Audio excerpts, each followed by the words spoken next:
Bueno, ¿cuál es el proceso general de implementación? Este proceso no viene como tal en la norma.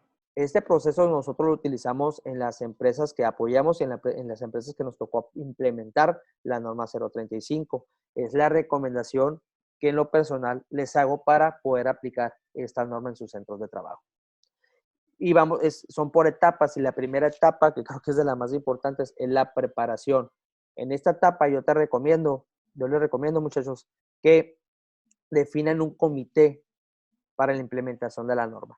Un error, no quiero decir un error, pero bueno, sí puede ser un error, la verdad, porque que me ha tocado ver en las empresas es que la responsabilidad total se la dejan al de recursos humanos, se la dejan al de Departamento de Seguridad y Medio Ambiente, en el caso de las empresas que los tengan, o se lo dejan a servicios médicos y que ahí se avienten, ¿no?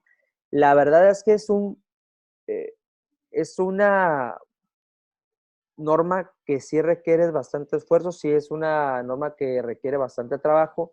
Entonces, dejarle todo la responsabilidad a una persona, a un departamento, lo hace mucho, mucho más complicado. Porque en la norma, por ciertos requerimientos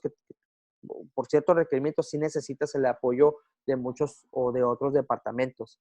Entonces, mi recomendación es que definan un comité, que hagan un comité para la implementación, que sí, lógicamente va a estar RH, sí va a estar servicios médicos, sí va a estar posiblemente seguridad y medio ambiente, pero que también estén representantes de las áreas, al menos de aquellas áreas que tienen mayor volumen de gente, ¿sí? Y que sea gente que tenga, ¿por qué no?, algún puesto de liderazgo o algún puesto que tenga cierta influencia en la organización. Entonces, yo sí te recomendaría que hicieras un comité. También va a depender mucho de cómo quieras hacer la aplicación, porque si la quieres hacer en electrónica, pues si necesitas alguien de informática, por ejemplo, o alguien de tu departamento de sistemas. Si, no sé, dependiendo de cómo quieras hacer la implementación, pues va a ser el tipo de personal que vas a requerir. Hay cuestiones que hablan sobre, la misma norma habla sobre cuestiones de seguridad. Entonces, cuando hablamos de seguridad, pues sí hablas del departamento de seguridad, pero a lo mejor también hablas del departamento de mantenimiento al edificio. Entonces, tener gente de otros departamentos te va a ayudar a enriquecer la manera de evaluar y sobre todo en la ejecución de los planes de acción, ¿sí? Entonces yo sí te recomiendo que tengas un comité con gente de diferentes departamentos. O sea, por acá creo que hay unas preguntas. Dice Verónica, debe ser responsabilidad compartidas, que bien que obliga a que se incorpore y capaciten a gerentes, supervisores y jefes, que son los líderes. Sí, mira, aquí esta parte, muchas gracias Verónica, aquí esta parte de la sensibilización es muy importante. Si los líderes no la compran, la implementación se hace más complicada. Entonces, yo te recomendaría esta parte que en el mismo comité tengas al menos uno o dos líderes de aquellas áreas que tengan mayor volumen de gente, porque ellos te pueden ayudar inclusive a ser intermediario con el resto de los líderes, sobre todo en las empresas que son grandes. Por ejemplo, en la industria maquiladora tienes gerente, los supervisores de producción, etcétera. Entonces, yo sí, en una empresa nosotros nos jalamos a dos supervisores de producción que sabíamos que pues tenían la actitud, las aptitudes, eran gente que tenía cierta influencia en la organización y ellos nos ayudaron mucho a hacer pues ese trabajo de concientización al resto de los supervisores de esa área, ¿no? Entonces, sí es importante incluirlos. Y si le una pregunta, si hay mucha rotación de personal que hacer, tú partes con, por ejemplo, si hoy vas a empezar la aplicación, ahorita tu headcount son 1000 personas, con ese headcount sacas tu muestreo. Esa para la pregunta de Eliana Castrejón sobre la rotación. Otro punto importante en la preparación, identifiquen el actual cumplimiento con la norma, o sea, hagan su checklist, chequen la norma y digan, a ver, ¿qué de esto yo ya tengo? Por ejemplo, uno de los puntos de la norma habla acerca de las cargas de trabajo y responsabilidades. ¿Tienes descripciones de puesto? ¿Están las responsabilidades bien definidas?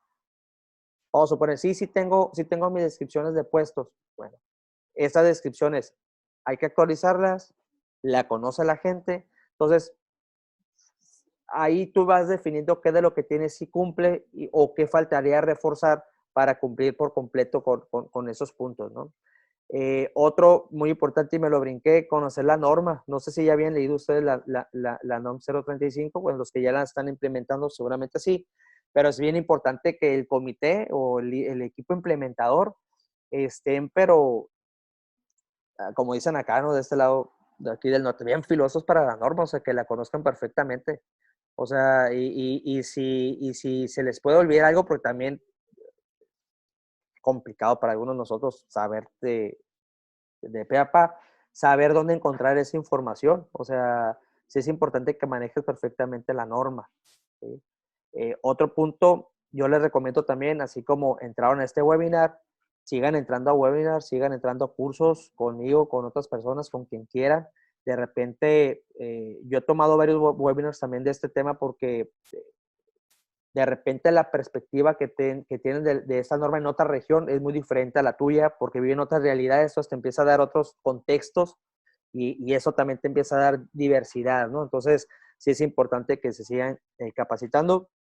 Y lo otro, que la norma no nada más la leas una o dos veces, es leerla, leerla, leerla y leerla y leerla. A mí me pasó que la había leído ya como 5 veces, que ya me la sé, y la volví a leer y dije, mira, no había visto este párrafo. Entonces, es bien importante que sigas estudiando la norma, sobre todo si tú eres parte del equipo, perdón, implementador. Otro, en la parte de preparación, pues es iniciar con acciones preventivas. Aquí es definir el tipo de evaluación. Tú puedes, ¿a qué me refiero? Tú la puedes hacer electrónica o tú la puedes aplicar en papel. Si son empresas de no más de 100 personas, ¿cierto? 125 personas, yo te recomendaría hacerlo inclusive en papel. O sea, o empresas de 50 personas, sí apliquen en papel. Los que sean más de esa cantidad, yo sí les recomiendo que la hagan de preferencia, que lo hagan en electrónico. Nosotros cometimos el error, y no porque lo hayamos hecho mal, sino el error por el volumen de trabajo que se nos vino y no lo cuantificamos. En una empresa hicimos 320 encuestas y dijimos, no, en papel lo hacemos. Te lo juro que no lo vuelvo a hacer. Te lo juro que no me vuelvo a dar de valiente. Es un rollo hacerlo así en papel, porque el problema no es la aplicación, muchachos. El problema, digo, y eso va a consejo para los que no la han aplicado. El problema no es la aplicación de la guía, o sea, que te la contesten, eso es fácil. El problema es capturar la información. El problema es tabularla, el problema es que te den los datos, el problema es eso, ¿no? Entonces nosotros capturamos esa primera ronda, la hicimos en Excel. Entonces, ahí nos ves capturando cada una de las respuestas. Primero tuvimos que hacer un Excel, hicimos con fórmulas para que nos den los datos y las escalas que te pide la norma. Entonces, sí fue bastante laborioso. Habíamos dicho que en una semana y media íbamos a capturar todo.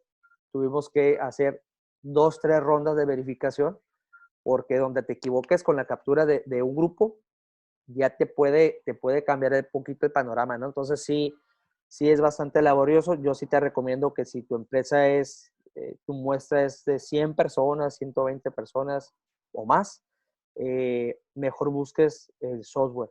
Hay varios, si tú buscas Novo 035 software, te van a salir varias empresas que están ofreciendo el servicio de renta inclusive del software para captura. Te lo venden como si fuera licencia, y esas licencias son dependiendo del tamaño de gente de encuestas que tú vayas a aplicar. Entonces te recomiendo esa opción. A raíz de esa experiencia que tuvimos nosotros, nos salíamos con otra empresa que ellos manejan un software y nosotros nos salíamos con ellos para hacer la aplicación en electrónico. Porque sí, la verdad, muchas personas en papel, sí se vuelve bastante complicada la aplicación. Y bueno, ya de ahí nos brincamos a la parte de la aplicación de las acciones preventivas, que es lo que ya les había comentado en un principio, la política, la guía de referencia 1, promover y concientizar a los líderes, definir los mecanismos de denuncias. Esto lo haces en la siguiente etapa. Después, en la parte de logística y preparación, si tu empresa es arriba de 16 personas, pues ya tendrías que aplicar la guía de referencia 2. Y aquí sí implica también una preparación, una logística. Primero identificas cuál es la guía aplicable, si es la 2 o la 3. Preparar el medio de aplicación. Si va a ser electrónica, pues es importante que hagas pruebas. Sí, perdón, ¿alguien quiere participar? Ok. Es importante que hagas pruebas, ¿sí? Porque los sistemas de repente pueden fallar y sobre todo cuestiones de conectividad. Preparar el personal que va a aplicar la guía a este punto también es sumamente importante. No nada más se trata de darles las guías y que la gente la conteste. La persona que va a hacer la aplicación te tiene que conocer de pe a pa la, la guía de referencia. ¿Por qué? Porque de repente hay preguntas que las personas no la pueden, a lo mejor no la entienden. Entonces sí es importante que tú tengas esa respuesta para poder aclararle a la persona cuál es el sentido de la pregunta. ¿Sí me explico? Entonces sí es importante que conozcas perfectamente el aplicador, perdón, conozca perfectamente la guía de referencia. Y otro, pues, bueno, aquí es preparar su calendario de aplicación. Esto es cuando es la aplicación a varios grupos, entonces sí es importante tener ese cronograma y yo les recomiendo que en la preparación dejen espacios de 15, 20 minutos entre grupo y grupo, ¿no? No quieran hacerlos bien en correditos porque si se empiezan a atrasar, atrasas todo tu cronograma, ¿no? En el proceso de evaluación, pues ya son la parte de aplicación de la guía de referencia y aquí simplemente es monitorear que las condiciones estén dadas para poder hacer la aplicación. Aquí un comentario. Si tú decides hacerlo en electrónico, está perfecto. Si se puede hacer en electrónico, nada más tú tienes que asegurar que el usuario tenga los medios para poder aclarar cualquier duda, ¿sí? Porque a veces cuando lo hacemos en electrónico, lo que hacemos, no, pues que lo conteste en su casa si quiere, ¿no? Y le mandamos el link por correo y que lo conteste. Pero sí es importante que en la aplicación tengan los medios para poder contestar o si tiene dudas, él puede encontrar la respuesta. Cuestiones como el objetivo de la aplicación, lo, a qué sea la aplicación y te repito, ¿no? La parte de si tiene dudas, dónde poder encontrar esas respuestas, ¿sí? Pues por acá tienen algunas preguntas.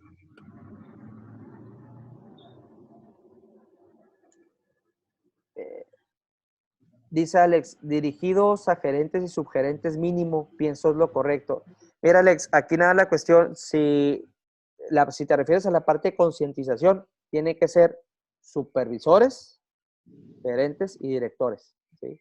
Prácticamente es a tu equipo de liderazgo que le tienes que dar esa parte de concientización. Entonces, sí tienes que incluirlos a todos ellos. Dice Ana, a ver, si en la empresa se maneja por un outsourcing y solo algunos empleados están en el IMSS y el otro no, ahí cómo se aplica a todos. Ahí, bueno, el deber sería que se le aplicara a todas las personas. Aquí en el tema de outsourcing, si me permites, deja buscar esa información de cómo aplicaría con la parte outsourcing. Sí, porque ahorita no recuerdo bien cómo nos habían comentado que se tendría que hacer. ¿Sí? Déjate checo esa información, Ana, déjalo anoto y te mando ese extracto de video que te comenté.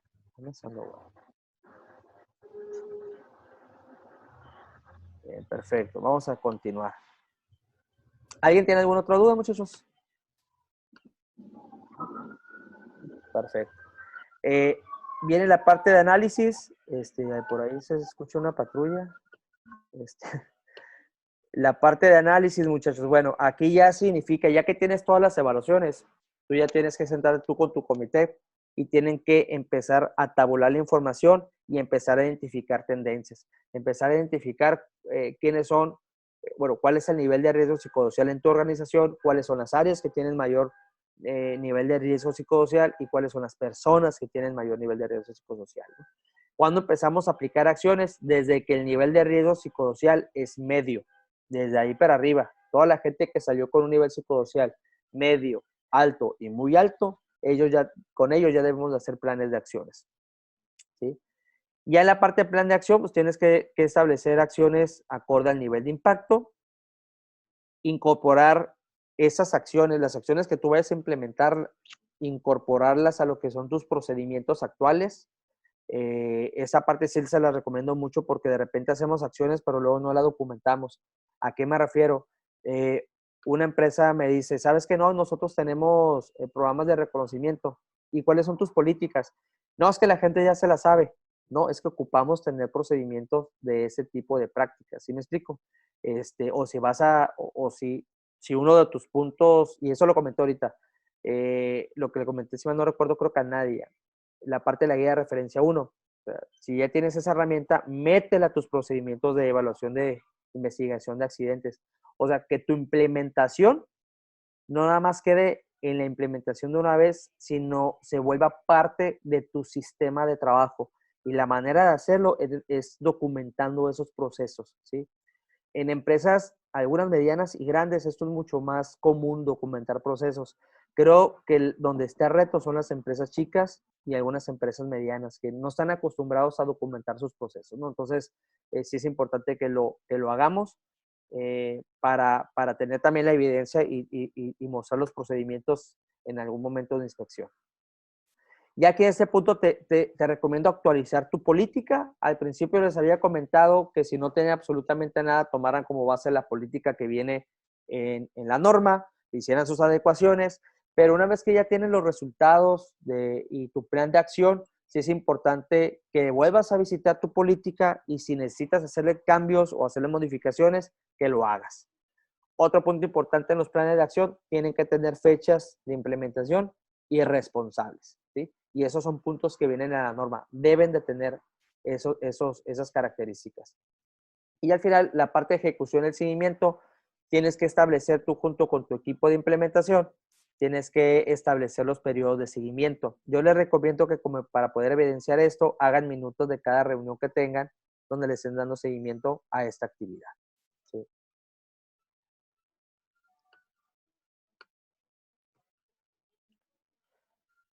Aquí hay unas preguntas, perdón. Y Bet, ¿aplican departamentos gubernamentales? Fíjate que la última plática que tuve con Secretaría de Trabajo aquí en Mexicali nos comentaron que no, que la parte gubernamental todavía no está aplicando esta norma. Entonces, esa fue la parte que nos comentaron a nosotros.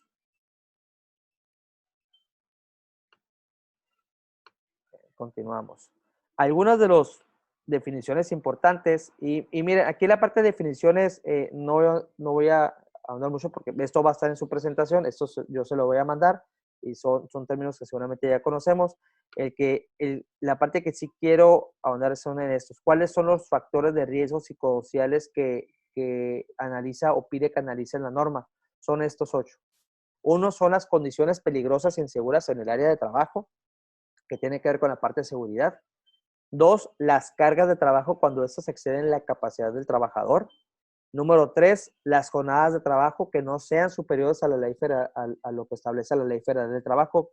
Y aquí hago un paréntesis. De hecho, esta es una de las más, de las empresas que me ha tocado trabajar a mí, lo que es este ha sido uno de los puntos que salió con mayor nivel de riesgo en las personas.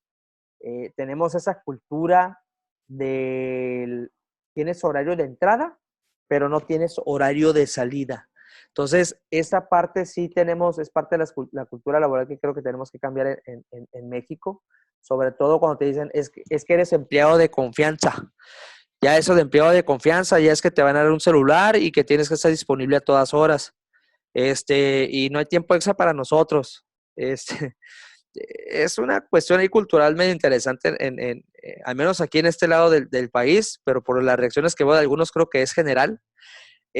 Y esto también afecta otro de los puntos que salen muy altos, que tiene que ver, o al menos que conmigo ha salido muy alto, que es la parte de interferencia en la relación trabajo-familia. ¿Qué es esto? El empleado tiene su jornada de trabajo. Lo que haga después de esa jornada, ¿sí?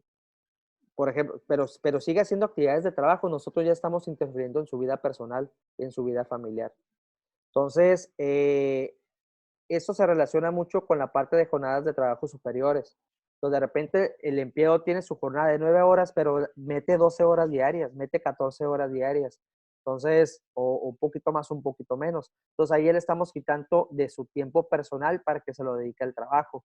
Y eso es uno de los puntos que también sale muy alto, sobre todo en los que le llamamos personal administrativo o empleados de confianza. Y ojo, interferencia, relación trabajo-familia es desde que tú le estás marcando al empleado a pedirle un correo en domingo cuando es su día de descanso. Ahí nosotros ya estamos interfiriendo en esa relación trabajo-familia. Entonces sí es importante y creo que también tiene que ver mucho con esta parte cultural, ¿no? Sí, sí es importante que empecemos a trabajar sobre esos aspectos en nuestras empresas. Otro punto tiene que ver con el liderazgo negativo y las relaciones negativas de trabajo, ¿sí? Otro es la violencia laboral o acoso laboral y la falta de control sobre el trabajo. Ojo, aquí este punto también es importante hacer una aclaración. Fíjate lo que dice aquí. Posibilidad de influir en la organización y el desarrollo del trabajo cuando el proceso lo permite. O sea, hay puestos que son 80-90% operativos. Hay puestos que no tienen tanto margen de acción. Entonces, sí es importante que identifiquemos esto. Es importante que las personas que te hagan el diagnóstico conozcan la organización. Te voy a decir por qué. Te voy a decir algo que pasó en una empresa. Hacen la evaluación de factor de riesgo psicosocial y la parte de control sobre el trabajo salieron bien golpeados. Cuando se hace, y les pidieron a la empresa que hicieran acciones sobre eso. Cuando de favor nos pidieron que revisáramos el análisis, nos preguntamos, oye, pero ¿qué áreas fueron las que te salieron con un factor de riesgo más alto? No, fueron las áreas de producción.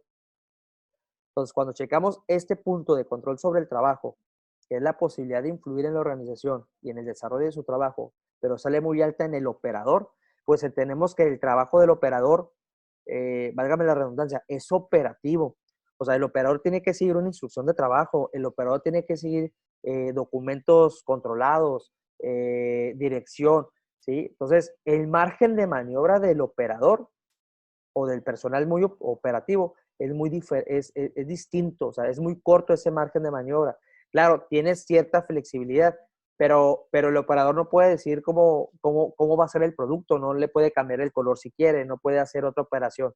¿Sí? Entonces, tiene que seguir su instrucción de trabajo. Entonces, ahí ya nos, digamos que, por eso es importante que conozca la persona las áreas, cómo opera y cómo funciona la organización para poder entender estos detalles, ¿sí?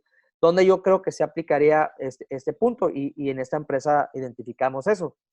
Eh, Tienes un supervisor, pero en un área específico los 3 supervisores tenían que rendirle cuentas de pe a pa, pedir permiso para cualquier actividad a su gerente. Ahí sí le estás quitando capacidad de control al empleado, ¿sí me explico? O inclusive los empleados administrativos o empleados de confianza que tienen cierto margen de maniobra, si todo lo tienen que ver con su jefe, a eso se le llama micromanagement, pues esa tendencia de microadministrar todo y que el supervisor o el gerente quiera tener control absoluto de todo el detalle que hace su gente, pues aquí sí puede afectar este factor de riesgo, ¿sí? Entonces, este punto es importante también aclarar. El estrés no es un factor de riesgo, es una consecuencia. El patrón no está obligado a implementar algún método de medición de estrés en sus trabajadores. Es una opción que te da la norma, ¿sí? O sea, si tú quieres aplicar eh, una evaluación para identificar el burnout, el estrés, etcétera, sí lo puedes hacer, pero es adicional, ¿sí? Las guías de referencia no te ayudan a identificar esto. Acá hay un comentario. Gracias. Bueno, la parte de acontecimiento traumático severo, ahorita porque hicieron muchas preguntas sobre ese tema, ¿qué sí es un acontecimiento traumático severo para la norma? Es aquel experimentado durante motivo o con motivo del trabajo que se caracteriza por la ocurrencia de la muerte o que representa un peligro real para la integridad física de una o varias personas y que puede generar trastorno de estrés postraumático para quien lo sufre y, ojo aquí, para quien lo presencia, ¿sí? O para quien es testigo, para quien lo vive, para quien lo ve. Algunos ejemplos son explosiones, derrumbes, incendios de gran magnitud, accidentes graves o mortales, asaltos con violencia, secuestros, homicidios, etcétera, etcétera. Todo esto relacionado con el trabajo. Incluye desde que el empleado sale de su casa para ir al trabajo y desde que el empleado sale del trabajo para irse a su casa. En ese lapso si esta situación ocurre en ese lapso de tiempo, sí se puede considerar un acontecimiento traumático severo. Nos pasó un caso en una empresa, y eso también lo preguntaron ayer. Ahorita, desafortunadamente, por esta parte de la pandemia, por el COVID, pues seguramente colaboradores que han perdido familiares, ¿sí? Entonces, hubo un caso en una empresa aquí en la que nos tocó dar unas capacitaciones que pues la persona la verdad la había pasado bastante mal porque fueron varios personas en su círculo cercano que fallecieron o tuvieron bastantes complicaciones. La verdad, la norma, por norma, no te obliga a ti a atender a la persona por la norma 035, pero yo creo que aquí alegamos más a la sensibilidad de la empresa y a la empatía de la misma, ¿sí? Eh, y a la congruencia, ¿a qué me refiero?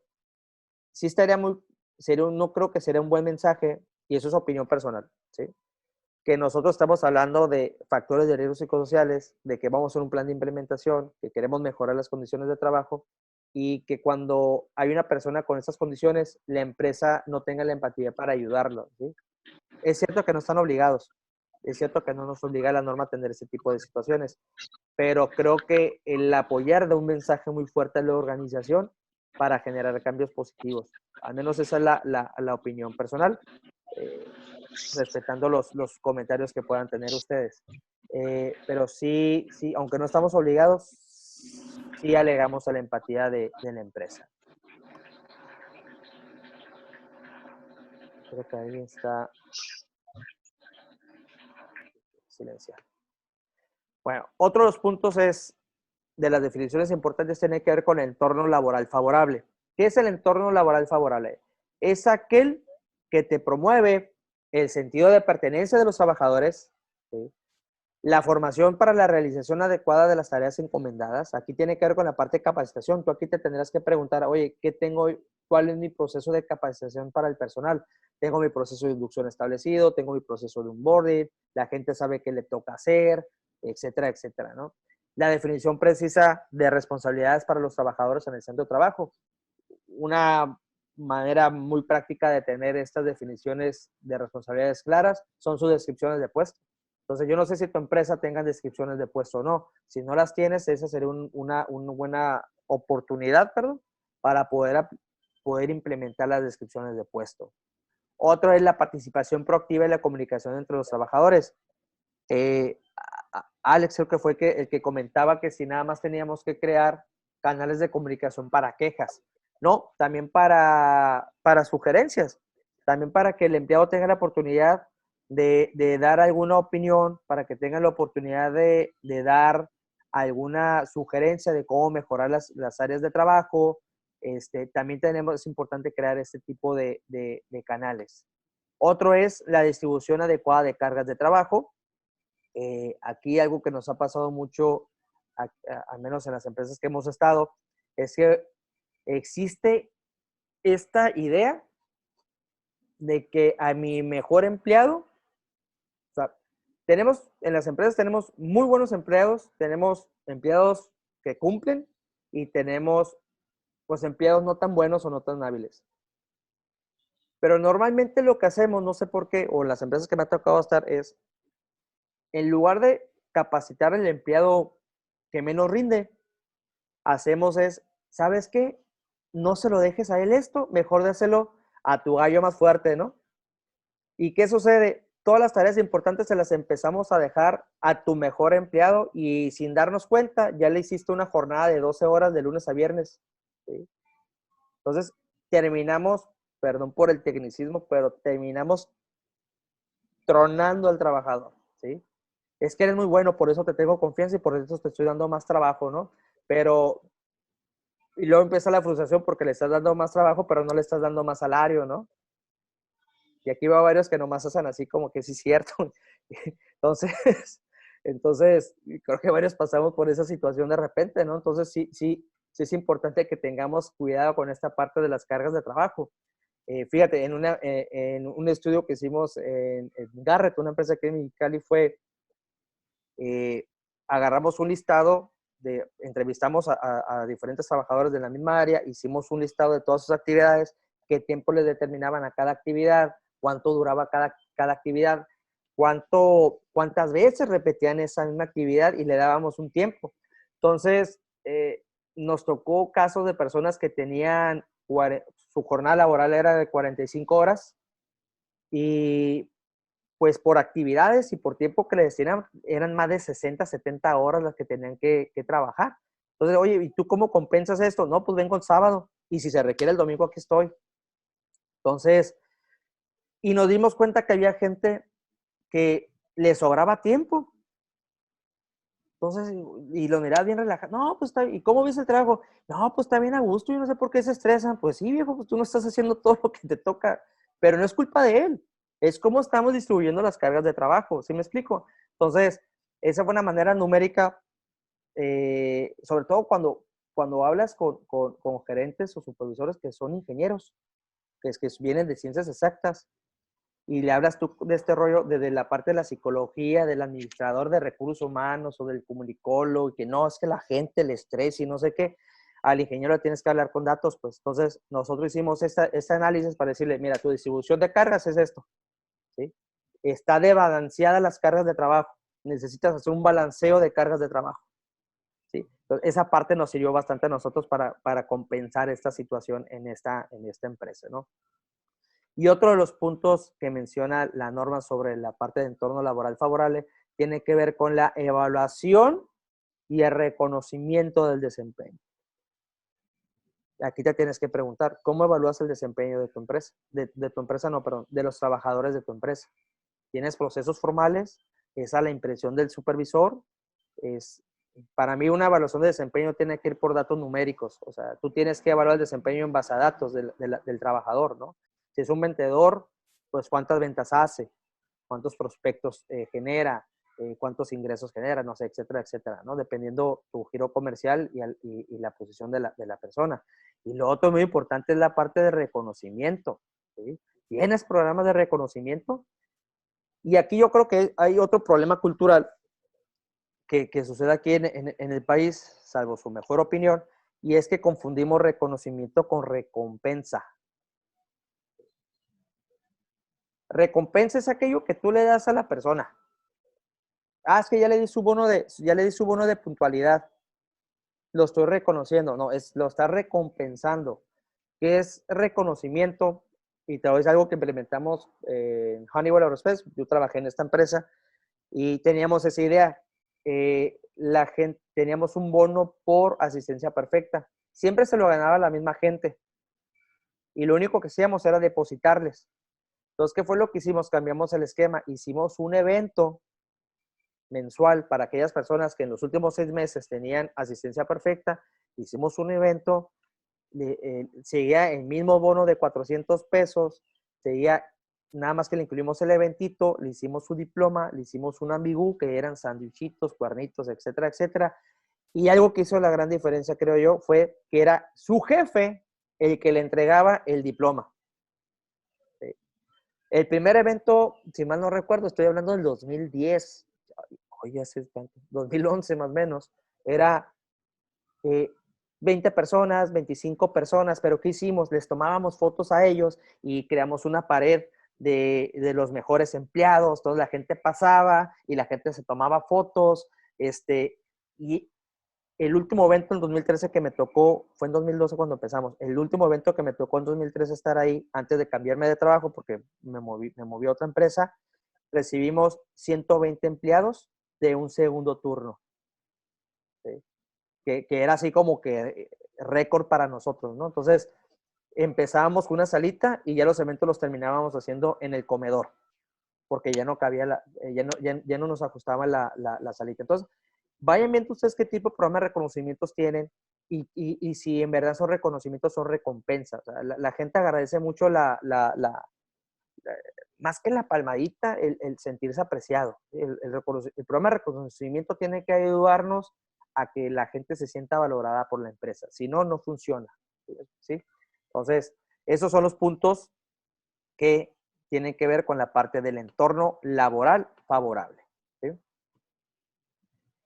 Vamos rápido a ver la guía de referencia, porque ya estamos prácticamente sobre el tiempo, estamos a 15 minutos de acabar. Vamos a ver rápidamente las guías de referencia, que ya hemos hablado de ellas. Pero bueno, tenemos 6 guías de referencia. La guía 1, que se aplica a todas las empresas y se aplica a todos los trabajadores. La guía de referencia 2, que se aplica para las empresas de 16 a 50 empleados. y la guía de referencia 3, que aplica para personal, empresas con más de 50 empleados. Esa parte ya la contestamos. Si tienes que utilizar la guía de referencia presentadas en la NOM, no las tienes que utilizar, no es obligado a utilizar esas. Sin embargo, cualquier instrumento que tú vayas a utilizar, lo tienes que validar y hay todo tienes que crear toda una ficha técnica de validación, recomendación. Usen la guía de referencia que vienen en la norma. ¿Sí?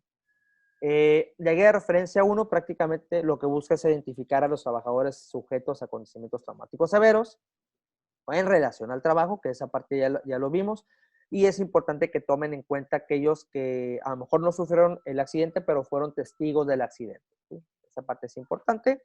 Recomendación, en el caso de 1 a 50, de 2 a 50 empleados, sí se lo tienes que aplicar a todos. Mi recomendación es que siempre se lo apliquen a todos los empleados de su empresa y que aparte lo vuelvan parte de su procedimiento de investigación de incidentes o de accidentes en tu organización. El cuestionario debe aplicarse conforme a lo siguiente. Bueno, la verdad el cuestionario es muy sencillo. Hay una primera pregunta que te pregunta si has sufrido acontecimientos traumáticos severos. Si dices que no, ya contestaste la pregunta prácticamente. Ya contestaste la encuesta prácticamente. ¿Están haciendo alguna pregunta? La guía de referencia 2 y 3 es muy rápido, muy sencilla. La guía de referencia 2 se divide en dominios y en categorías. Los dominios que pueden ver aquí son ambiente de trabajo, factores propios de la actividad, que tiene que ver con cargas de trabajo y el control del trabajo, la organización del tiempo de trabajo, que habla de la jornada de trabajo de la persona, si trabaja más de lo que dicta la ley, y cómo interfiere esta jornada en su relación trabajo-familia. Y en la parte del liderazgo tiene que ver con, lógicamente, quien asume el cargo de líder, pero también tiene que ver con las relaciones de trabajo de su equipo y de su entorno y con la parte de violencia laboral. Esos son los puntos que evalúa la guía de referencia 2. Se aplica para las empresas de 16 a 50 empleados. Esta la tienes que aplicar a todos los empleados. ¿Sí? Y pues, es una guía muy sencilla de 46 artículos. En el caso de la guía de referencia 3, se suma la parte del entorno organizacional, donde se revisa el reconocimiento del desempeño y el sentido de pertenencia en estabilidad del trabajo. De hecho, no me acuerdo cómo está formulada la pregunta, pero tiene que ver sobre si la persona se siente segura en su trabajo, si no hay ese miedo de que de repente lo despidan o que las empresas o que el trabajo o que la gente pierda su trabajo. Y este punto yo creo que ahorita sí va a salir un poquito alto en muchas empresas por la parte de inestabilidad. De hecho, acabo de leer un reporte, no me acuerdo cuál fue el medio que lo publicó, pero que indicaba que 8 de cada 10 mexicanos tienen miedo ahorita de perder su trabajo precisamente por esta cuestión del COVID. Entonces, yo creo que si aplicáramos la encuesta ahorita, sí va a haber muchas personas que en esta parte, sobre todo de inestabilidad, y en algunos casos sentido de pertenencia, sí pudiera salir bastante alto dependiendo de cómo vio la persona que reaccionó la organización ante la situación actual que estamos viviendo. Entonces aquí sí va a ser un reto bastante interesante. Y bueno, esta encuesta, te repito, se aplican a las empresas de más de 50 empleados. La puede hacer por una muestra representativa. Sí tienes que cuidar que la misma muestra representa todos los niveles de la organización en cuestión de turnos, áreas y género también, ¿no? Puede ser electrónica. De hecho, yo te recomiendo si la puedes hacer electrónica para más de 100, 120 personas, hazla en electrónica en vez de papel. Aquí yo les recomiendo, muchachos, quien haga la aplicación, sea alguien que ustedes sepan, digo, lógicamente, si de preferencia que sea el comité, pero que sea gente que ustedes identifiquen que las personas que van a aplicar, que van a contestar, sea alguien de confianza. No sé si me estoy explicando en ese sentido. Porque si ponen al que tiene mala fama de que es el que se encarga de los despidos, se me hace muy difícil que la gente conteste con confianza, ¿sí me explico? Aunque no tengas una mala intención, pues, pero sí es complicado esa parte, ¿no? Sí es importante hacer sentir seguro a las personas al momento de contestar, que ellos sientan que no va a pasar absolutamente nada, ¿no? La entrega del informe. El informe tiene que cumplir, el informe final, una vez que llegas toda tu evaluación, tiene que cumplir con ciertos requisitos. es, uno, el resultado de la identificación, los datos del centro de trabajo, perdón, el objetivo de la empresa, principales actividades realizadas en el centro de trabajo, el método utilizado para la recolección de información, que te repito, usen las guías de referencias que viene en la norma, los resultados, las conclusiones, y ustedes tienen que ver qué recomendaciones o acciones de intervención van a realizar para mitigar esa situación. En el caso de que tú seas consultor externo y tú quieras dar esta información, tú das recomendaciones, ¿no? Tú tienes que, yo te recomiendo hacer esto, este punto. Al final de cuentas, el plan de acción, y aquí tú tienes que delimitar tu servicio. Si tu servicio va a ser desde hasta dar recomendaciones en tu informe o ayudarlos a generar el plan de acción. Ahí depende mucho del alcance de tu servicio. Lo que sí tienes que poner también son los datos del responsable de la evaluación, nombre completo y el número de cédula profesional. Entonces, sí tiene que ser un profesionista quien esté a cargo del proyecto y que haga entrega oficial del informe. ¿Sí? Sobre los planes de implementación, hay dos tipos de medidas que te pide la norma, que son las preventivas y son las medidas de control. Las preventivas son antes son las que debiste haber cumplido desde el 2019, que es la política, la identificación de la guía de referencia 1, los medios de denuncia y la sensibilización, y los planes de control son los que vas a ejecutar a raíz de tu identificación de análisis de riesgo. Las medidas de control tú las vas a hacer de aquellas personas o áreas o la empresa si salió con un nivel de riesgo medio, alto o muy alto. A partir de ahí es cuando vas a empezar a trabajar. Si te salió bajo, lo único que tienes que hacer es promover toda la parte preventiva. Si te salió nulo, es únicamente todo lo que te indica en la parte preventiva, nada más. En los programas de atención deben de contener las áreas de trabajo y las personas sujetas al programa, eso es importante, las acciones y medidas de control a implementar, las fechas, el control de avances y los responsables y cómo vas a evaluar que funcionó o no funcionó, ¿no? Algo importante, la aplicación de la guía de referencia se pide hacer mínimo cada 2 años. ¿Sí? Entonces, eso es como mínimo. Los planes de acción se plantean según a nivel, hablamos de 3 niveles. El primer nivel son acciones que se centran a nivel organizacional, o puede ser la difusión de la política, de las buenas prácticas de la compañía, la concientización y sensibilización sobre la violencia laboral, etcétera. En la parte por grupo, pues aquí es cuando ya identificas que tienes un problema pues ya muy específico en alguna área, ¿no? Por ejemplo, aquí nos tocó un problema que una de las áreas críticas era el área de mantenimiento en una empresa y dentro de los puntos críticos, pues era la parte de relaciones y otro era la parte de cargas de trabajo. De hecho, fíjate, la causa raíz fue el problema de cargas de trabajo porque había gente que tenía la mano muy cargada y había gente que no. Hicimos un balanceo de esas cargas de trabajo e hicimos un team building, donde en ese team building fue taller también y hicieron compromisos y acuerdos de convivencia. ¿Sí? Entonces, eso fue lo que hicimos en esas acciones en específico cuando trabajamos en esta área, ¿no? Entonces, igual ustedes, si ustedes identifican que hay áreas donde tienen mayor problema, tienes que ver cuál es el problema y en base a eso hacer acciones específicas para esa área, ¿no?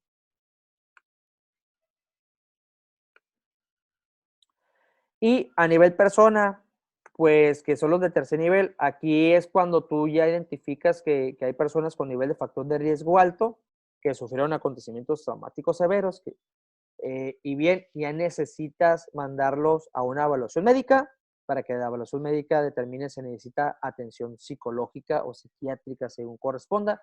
Y tú tienes la opción de mandarlo por ejemplo, hay empresas que ya tienen por esta norma, fíjate, hicieron esto, contrataron a 2 personas, en una empresa contrataron a 2 personas, 2 psicólogos, exclusivamente dedicadas a atención psicológica a los empleados que así lo requieran y ahorita lo tienen como un servicio en la empresa. O sea, no nada más a los que canalizaron por la norma 035, sino es como, así como tú tienes servicios médicos y hay consultas gratis, pues también tienes tu servicio de atención psicológica para dar atención a los empleados que así lo requieran, ¿no? Entonces, Tú tienes esa opción o bien tienes la opción de mandarlos al Instituto Mexicano de Seguro Social o al IMSS. También tienes esa opción, ya sea público o privada. Me ha tocado empresas que lo que han hecho es no contratan psicólogos, sino llegan a convenios con psicólogos externos para canalizar al personal y hacer una especie de contrato, ¿sí?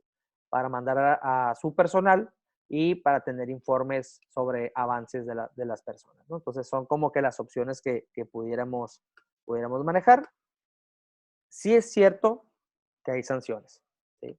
Lo cierto es que es como para cualquier norma. Pero ¿cuáles son algunas de estas sanciones, muchachos? Pues son estas, ¿sí? Si no cumplimos con la identificación, análisis de factor de riesgo psicosocial, pues la multa puede ser de 4,000 a más de 8,000 pesos. Lo mismo si no identificamos a empleados sujetos a eh, eventos traumáticos severos o acontecimientos traumáticos severos, perdón. Es la misma escala prácticamente. Bien, si no adoptamos medidas de prevención y control, pues aquí la escala ya se hace un poquito más amplia, de 21,000 a 420,000 pesos puede ser la multa, nada más por no cumplir en ese punto. Por no practicar exámenes médicos, pues ya se va de 4,000 a 253,000 pesos. Por no difundir información, pues igual va de 21,000 a más de 400,000 pesos. Por no tener registro de las personas que le practicaste exámenes médicos, etcétera, etcétera, pues bueno, lo mismo, si no tienes política, pues en ese sentido, tú ya tienes, te pueden multar hasta de 4,200 hasta 167,000 pesos por ese punto únicamente. O por no disponer de medios seguros para denuncia, se puede ir hasta los 168,000 pesos esa multa. Ahora, ¿de qué depende que nos multen?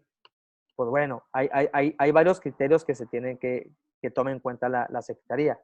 Uno es el carácter intencional de la acción o de la omisión, la gravedad de la omisión, los posibles daños, los daños producidos o que se pudieran producir por no tener ese punto en específico.